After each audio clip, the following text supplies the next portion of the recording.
Mahi agriculture દ્વારા મિત્રો આપણે જે એમ્બેસેડરનો ગેરબોક્સ ખોલ્યો તો આજે એને ફિટિંગ કરવા જવાનો છે। તો મિત્રો તમે જોઈ શકો છો આપણે સર્વિસમાં ગયા છીએ અને ગેરબોક્સ કમ્પ્લીટ પેકિંગ કરેલો હતો, આપણે એને ખોલી નાખવાનો છે। ત્યારબાદ આપણે મિત્રો જો તમે આ ટ્રેક્ટર જોઈ શકો છો કે આપણે આમાં ફિટિંગ કરવાનો છે।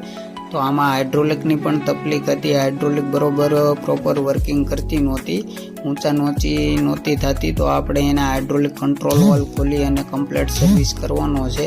તો મિત્રો વિડીયો ગમે તો લાઈક કરો, શેર કરો, ચેનલને સબસ્ક્રાઈબ કરો અને તમારો જો કોઈ પણ જાતનું રિપેરિંગનું કામકાજ હોય તો અમારો કોન્ટેક્ટ કરી શકો છો।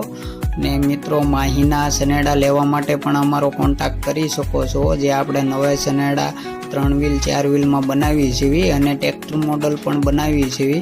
તો મિત્ર તમે જોઈ શકો છો કે આપણે કંટ્રોલ વાલ્વનું રિપેરિંગનું કામકાજ ચાલી રહ્યું છે। તો આમાં જૂનું ઓઇલ નાખ્યું હતું જેના કારણે અંદર કચરો આવી ગયો હતો। તો કમ્પ્લીટ સર્વિસ કરી ત્યારબાદ આપણે એને ફિટિંગ કરી નાખવાનું છે।